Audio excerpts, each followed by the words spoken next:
JBN, we keep you informed. Multiple fatalities in drive-by gun attack near Aki Walk. A high-level investigation has been launched by the Major Investigation Division following the shooting death of 3 men and the injuring of 5 others on Malines Road in St. Andrew last night. The police have identified the deceased as 33-year-old Omar Morris, 45-year-old bus driver Hevroy Hibbert, and 18-year-old Adonis Hibbert, all of Kingston 19 addresses. The police report that about 8:15 p.m., the 8 men were standing along the roadway when they were pounced upon by armed men traveling in motor cars who opened gunfire, hitting them. The police were alerted and they were taken to the hospital where Morris, Hevroy, and Hibbert were pronounced dead. The other 5 men were admitted. Violence has become a staple in that vicinity, and the police had previously reported a brewing turf war between rival gangs over extortion rights to the Chancery Street bus terminus. 2 weeks ago, 2 men were slaughtered at the bus terminus. It is not clear if this latest incident is connected to the extortion feud or the murders of the 2 men.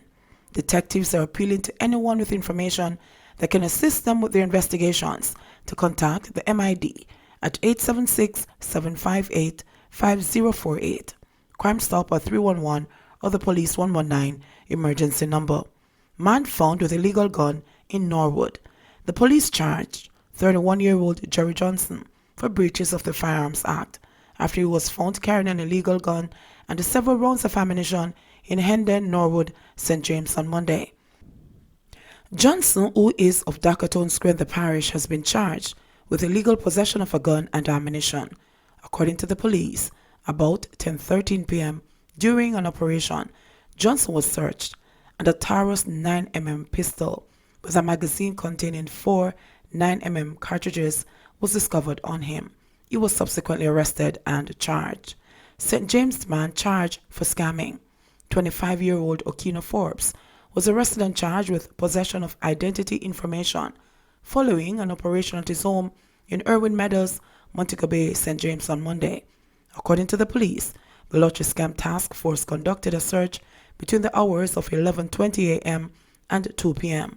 The police said 1 cellular phone, a laptop computer, and a tablet were analyzed, and files populated with identity information of people living overseas were found in Forbes' possession. Forbes was then arrested and charged, and the items seized. A court date will be announced later. St. Thomas plumber held with gun and ammunition charged. 39-year-old Ricardo Cousins, a plumber of White Horses, St. Thomas, is to appear before the court to answer to the charges of illegal possession of a gun and ammunition following the seizure of a handgun on Sunday. The Elliston Road Police report that about 8:45 p.m., Cousins was driving a Nissan motor car along South Camp Road in Kingston when he was signaled to stop at a police military checkpoint. The police say the vehicle was searched and 1 Taurus 9mm pistol with a magazine containing 6 9mm rounds of ammunition was found in the trunk. According to the police, a further search of the vehicle revealed 4 9mm rounds of ammunition. Cousins was arrested and later charged. Coronavirus prank forces Jamaica bound flight back to Canada. A passenger jet taking winter-weary Canadians to Jamaica for a sunny holiday was forced to turn back after a passenger falsely claimed to have the novel coronavirus, the airline said yesterday. The WestJet flight to Montego Bay was diverted to Toronto on Monday due to an unruly guest, spokeswoman Morgan Bell said. Out of an abundance of caution, our crew followed all protocols for infectious disease on board, including sequestering an individual who made an unfounded claim regarding coronavirus, she said.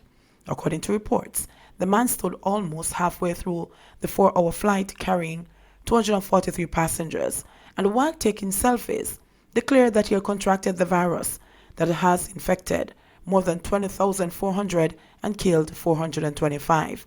Flight attendants gave him a mask and gloves and ordered him to the back of the plane. I guess this guy thought it was a funny joke, but it's just really weird. We were all very frustrated to just displace 240 people. It's just so selfish, passenger Julian Broderick said. We have lost a day of our vacation, she lamented. Police and public health officials met the flight on arrival in Toronto. Peel Regional Police confirmed a 29-year-old man from Thornhill, Ontario, was arrested and has been charged with mischief. Meanwhile, another flight was booked to take the passengers to Jamaica Tuesday morning and bring back those left stranded in Montego Bay after their return flight on Monday was also cancelled. MP chastises cops for shutting down wakes and entertainment events, declaring that the leadership of the Old Harbour Police Subdivision was only effective at shutting down birthday parties and setups. Controversial St. Catharines Southwest Member of Parliament MP Everett Warmington yesterday criticized the operational effectiveness of his government's security crackdown that has echoed the concerns of entertainment promoters. States of emergency and zones of special operations have been imposed in almost half the country's police divisions, but their utility continues to be hotly debated, as murders shot up more than 3% in 2019 over the prior year. Killings have risen 8% this year. Just last night, 8 persons were shot in Akiwalk, St. Andrew. At least 3 were reportedly killed. Warmington told his parliamentary colleagues yesterday that he withstood law enforcers recently after they came to a lockdown at 9 in the area. The only thing that the police in Old Harbour do effectively is to shut down birthday parties and set up. I have been to 2 set-up recently, and the police arrive at 10:15 p.m. to lock down the setup. And I made it clear that the setup now locked down. Them have to lock me up first, Warmington charged during his contribution to a debate on motions to extend the Kingston East State of Emergency SOE and the zones of special operations in Denhamtown, Kingston, and Mount Salem, St. James. According to Warmington, the police need to pursue criminals and gangsters and leave the parties and setup alone.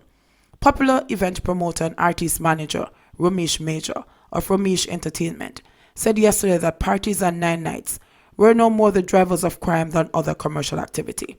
Noting that the promoters require police endorsements to host parties, Ramesh argued that if security conditions were tenuous, organizers would be willing to hire law enforcers or private guards.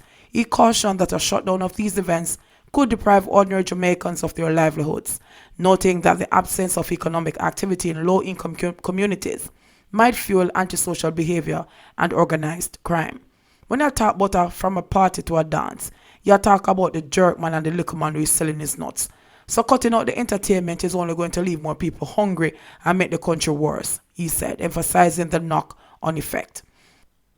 Opposition lawmakers cheered Warmington at the start of his contribution to the debate after he poured cold water on checkpoints manned by the police and army as part of efforts to catch criminals in SOE zones. He said that states of emergency should be driven by intelligence with the targeted use of cordons and curfews. I believe we need to go back to the days when we have curfews and shut down areas from 6 a.m. to 6 p.m. for an entire week. Go inside there and search the area and you will find the guns. So by having roadblocks and checkpoints to meet is not effective because the criminals know where the checkpoints are, he said. Warmington suggested that the leadership of the Old Harbour Police had lost the support of rank-and-file members of the force. Warmington used police data to indicate that major crimes in the area had spiked. He said that in 2018 there were 25 murders in Old Harbour and its environs. This increased to 35 last year. He said that the 26 shootings in 2018 jumped to 33 in 2019. Robberies also increased from 21 in 2018 to 24 last year. However, opposition MP Dayton Campbell rebuked Warmington for interfering with the police as they carried out their duties. Campbell noted that while Warmington made some relevant points during his contribution, the St. Catharines Southwest MP was setting a dangerous precedent. I do not believe that that is something that the House should countenance, and I believe that it runs the risk of interfering in that harm of the government. The motions were passed without dissent. Senator backs call to increase pay of MPs. Parliamentary Secretary Senator Robert Morgan is adding his voice to those who have recently called for an increase in the salaries paid to members of Parliament MPs. According to the government senator, who is expected to be named to contest the Clarendon North Central constituency for the Jamaica Labour Party in the next general election, the emoluments offered to MPs must be improved as part of efforts to attract quality Jamaicans to representational politics. In a wide-ranging interview, Morgan, who is eyeing a move from the upper house to the lower house through the Clarendon North Central seat, said that he also supports a tightening of the rules so that action can be taken swiftly against any MP who might be involved in corrupt activities. Yes, MPs are underpaid, and the reality of it is that the demands that constituents place on an MP, based on the realities of politics, leaves MPs in a very disadvantageous position. I know many MPs who are retired and who are suffering because the pension is not much, said Morgan, as he scoffed at critics who say no one forced them to enter representational politics. If you're trying to entice the best of your country to participate in the governance of the country, then you must compensate them accordingly. It is very difficult to ask someone with a family to give up employment opportunities in the private sector for the salaries now paid to MPs, added Morgan. He argued that with the pay that MPs get, there could be persons in their ranks who could be tempted into corruption. There are some persons who may not be of a strong moral character, and because of their challenges financially, may be susceptible to various things.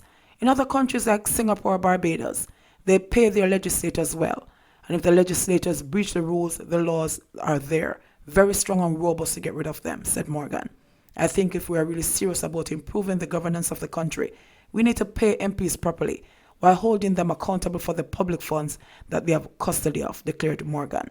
MPs on both sides of the House recently joined forces in a demand for better pay. Leading the charge was MP for St. Catherine North West Robert Pickersgill, who noted that over the years there have been several recommendations to improve the salaries and pension coverage of parliamentarians without success. The time has come, in my opinion, Mr. Speaker, for us to, as I said, take the bull by the horn and settle these long outstanding issues regarding emoluments, pension and health benefits to parliamentarians, said Pickersgill, to applause from both sides of the House.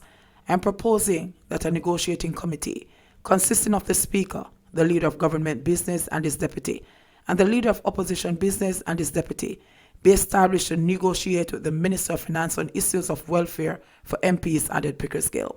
He was supported by an MP for Kingston Central, Ronald Thwaites, who argued that parliamentarians have become hostages to their own self-contempt. It is time to stop that. No other public servant takes a loss as a result of his or her public service, said Thwaites. JBN, we keep you informed.